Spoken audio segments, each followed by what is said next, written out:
Bonjour à toutes et à tous, bienvenue sur l'Ars Giagotto.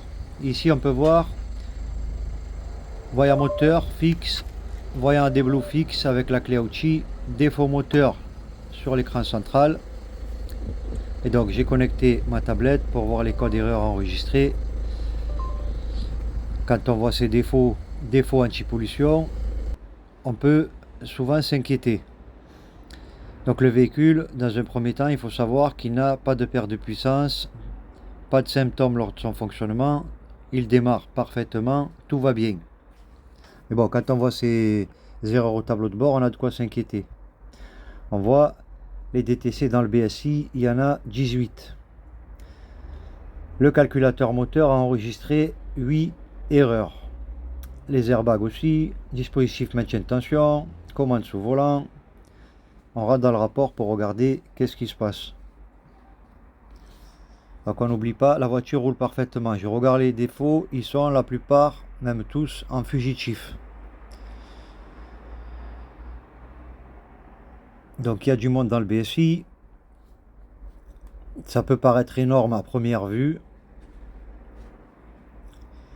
Mais attention, un nombre important de défauts ne veut pas forcément dire un nombre important de pannes. Défaut du démarreur, fugitif, et les ampoules, défaut de la jauge à carburant. Je passe maintenant au calculateur moteur, il y a tout ça qui est enregistré, pareil, tout est en fugitif. Ici on a détection d'un bouchon, P208E, et en bas détection de fuite, P20F6. Donc dans le système AdBlue, il peut y avoir ou un bouchon ou une fuite au niveau de l'injecteur, ou un bouchon dans la pompe, ou un bouchon dans l'injecteur. Donc il faut prendre ça avec des pincettes. Ici on a pression du liquide urée trop faible, sonde de NOx mesure défaillante,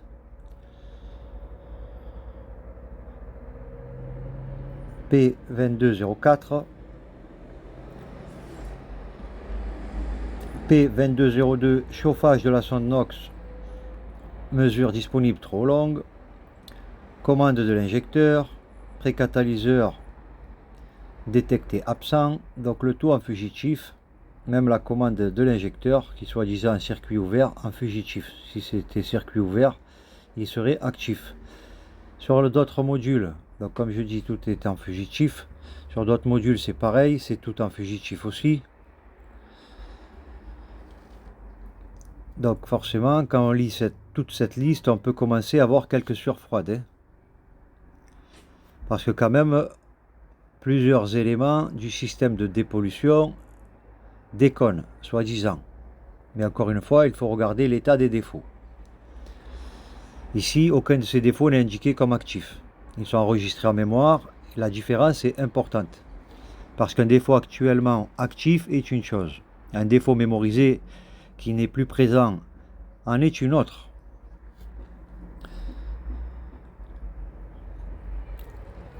Donc on va procéder à un effacement de tous les modules en même temps. Donc quand on a ce genre de rapport, et dans notre cas là le véhicule fonctionne parfaitement, c'est un moment où il faut éviter de tirer une conclusion trop rapide. Alors attention, là je procède à un effacement de défaut. Je ne suis pas en train de vous dire quand votre voiture affiche un voyant moteur, effacez tout et continuez à rouler. Absolument pas. Au contraire, un voyant moteur ou un message anti-pollution doit être pris au sérieux. Mais il faut faire la différence entre voir un défaut, diagnostiquer un défaut et réparer un défaut. Ce sont trois choses différentes. Et c'est justement ce que nous sommes en train de faire ici. Le véhicule n'a pas de perte de puissance, il n'a pas de problème de démarrage, il n'a pas de fonctionnement irrégulier et les défauts moteurs ne sont pas actifs. Dans cette situation, je décide donc de procéder à un effacement des défauts, mais l'effacement n'est pas la réparation. L'effacement va simplement nous permettre de voir ce qui revient réellement. Et c'est ça qui va être intéressant.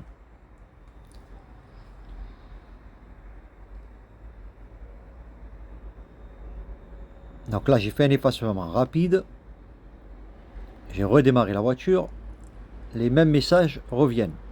Donc je relance un diagnostic.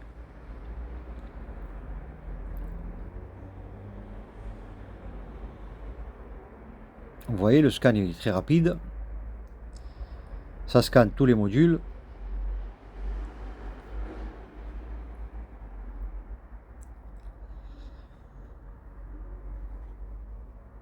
Les voyants et les messages sont toujours présents. Donc forcément, je ne vais pas m'arrêter là. Je relance un diagnostic complet de tout l'électronique. Dans le BSI, cette fois-ci, il n'y a plus aucun défaut. Donc je rentre directement dans l'électronique moteur. Parce que les défauts sont encore présents. Il y en a 8 comme tout à l'heure.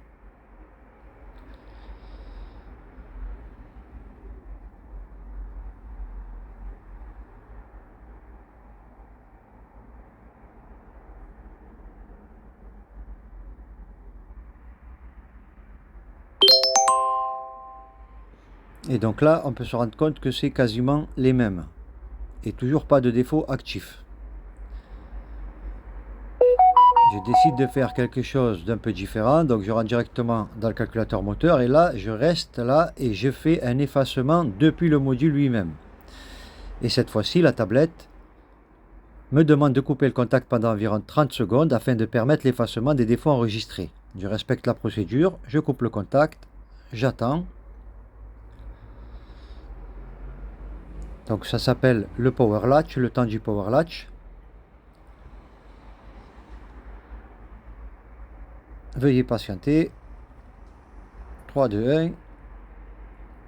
Je remets le contact.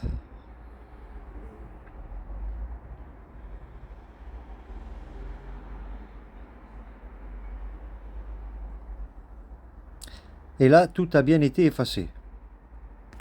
Le voyant des bleus a disparu. Les messages ont disparu. Et on n'a plus de DTC dans le calculateur moteur. Plus d'erreurs enregistrées. Comme quoi.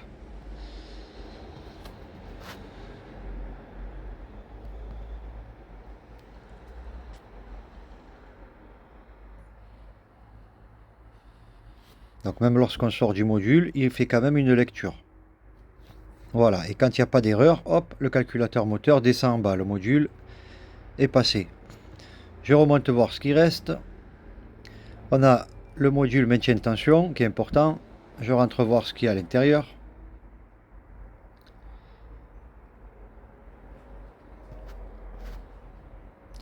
Parce que je vois qu'il y a deux défauts. Donc le B104, défaut interne du dispositif maintien de tension.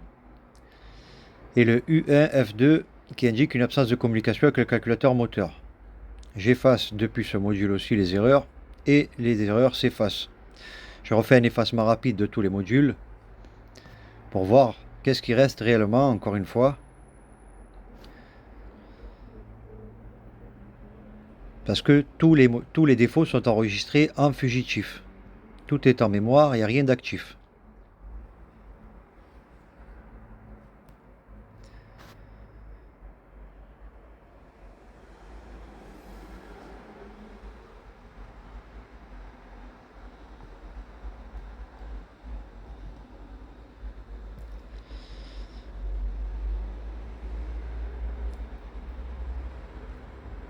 Le dernier module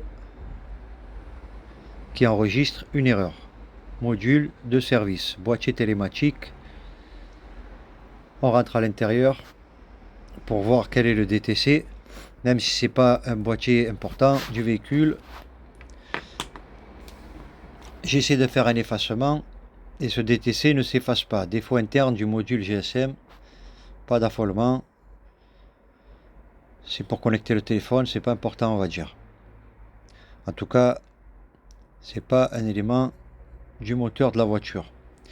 Donc je déconnecte, je sors de là, je coupe le contact, je ferme le véhicule, donc je verrouille, j'attends que les informations au tableau de bord s'effacent. Donc le kilométrage, il doit s'éteindre à un moment donné lorsqu'on verrouille le véhicule doit se mettre, doit s'éteindre, doit se mettre en mode veille, on va dire. Pour respecter donc la procédure. Donc dès qu'il s'endort et qu'ensuite on remet le contact, on démarre, on voit si les messages d'erreur et les voyants réapparaissent. ou pas. Donc là j'attends. Parce que ces véhicules modernes, en même temps, couper le contact ne signifie pas forcément que tous les calculateurs sont immédiatement arrêtés. Il faut parfois laisser le véhicule entrer complètement en veille. Donc on patiente. Les informations encore présentes, voilà, s'éteignent à la fin. À un moment donné, ça doit s'éteindre. Donc le véhicule est maintenant endormi. Je réouvre ensuite la voiture. Je remets le contact.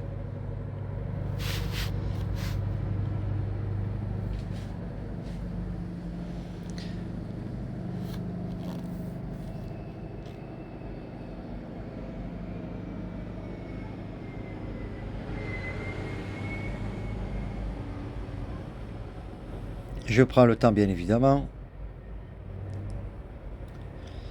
Plus de messages d'erreur lors du contact déjà. Et là, je démarre. Plus aucun voyant. Plus de messages défaut moteur. Plus de messages anti-pollution à contrôler. Et le voyant AdBlue a également disparu.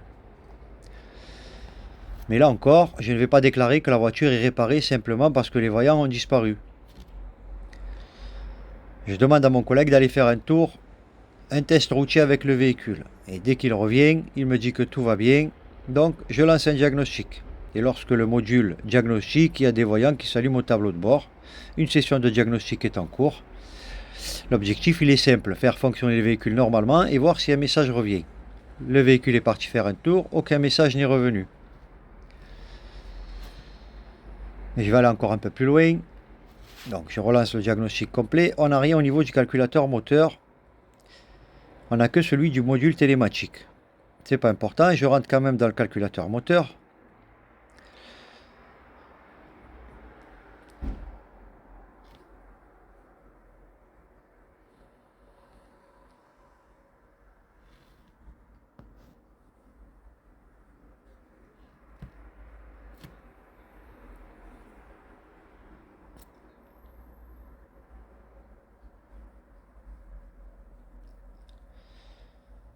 Je rentre dans les données en temps réel.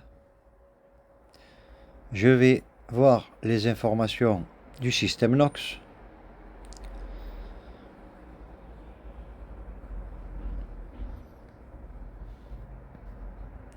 Le véhicule, il est démarré. Je regarde ici les informations du système de dépollution. J'ai la pression durée qui est à 4 bars. Je regarde également la température du catalyseur NOx exclusion. Elle indique 118 degrés. Ici, le volume du liquide mesuré dans le réservoir durée, 6,1 litres. Je retrouve également l'état du fonctionnement du système NOx avec le module jauge pompe arrêté à cet instant, c'est normal. Je laisse donc le moteur tourner et je surveille les différentes informations et surtout je ne vois rien de particulièrement inquiétant. Pas de nouveaux défauts, pas de voyants, pas de comportement anormal. Les informations que nous avons sous les yeux sont cohérentes avec le fonctionnement observé du véhicule à cet instant.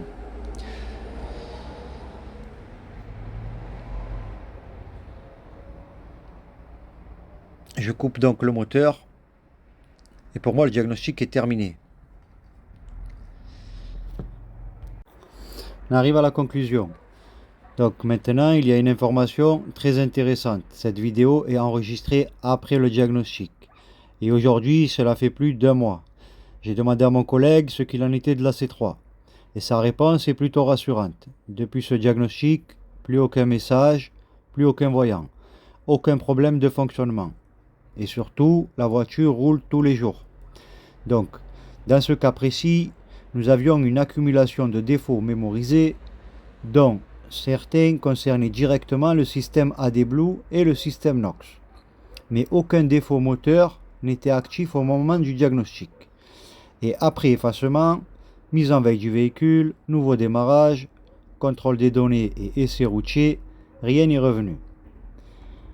Alors, qu'est-ce qu'il faut retenir de cette vidéo? Pour moi, il y a 3 choses importantes. Premièrement, un défaut enregistré n'est pas forcément un défaut présent. Deuxièmement, un effacement de défaut n'est pas une réparation. Et troisièmement, c'est ce qui revient après l'effacement qui devient particulièrement intéressant pour le diagnostic. Mais je le répète, si votre voiture affiche un voyant moteur, un message d'AdBlue ou un défaut anti-pollution, ne faites pas simplement un effacement en espérant que le problème disparaisse. Donc il faut diagnostiquer, lire les codes, regarder s'ils sont actifs ou mémorisés, vérifier les symptômes, contrôler les données en temps réel et, si nécessaire, effectuer un essai routier. Parce qu'un voyant peut parfois être la conséquence d'un événement ponctuel. Mais il peut aussi annoncer une vraie panne. Et entre les deux, il n'y a qu'une seule manière de faire la différence. C'est le diagnostic. Si cette vidéo vous a été utile, pensez à mettre un petit pouce bleu. Ça aide énormément la chaîne. Si vous êtes nouveau sur l'Ars Diagoto, pensez également à vous abonner et activer la petite cloche pour ne pas manquer les prochains diagnostics ou réparations mécaniques. Et surtout, dites-moi dans les commentaires, est-ce que vous avez déjà eu une voiture avec une longue liste de défauts alors qu'elle fonctionnait parfaitement? Votre expérience peut certainement aider d'autres personnes qui regardent cette vidéo. Merci à toutes et à tous d'avoir suivi ce diagnostic jusqu'au bout. Prenez soin de vous, prenez soin de vos véhicules et on se retrouve très bientôt pour un nouveau diagnostic.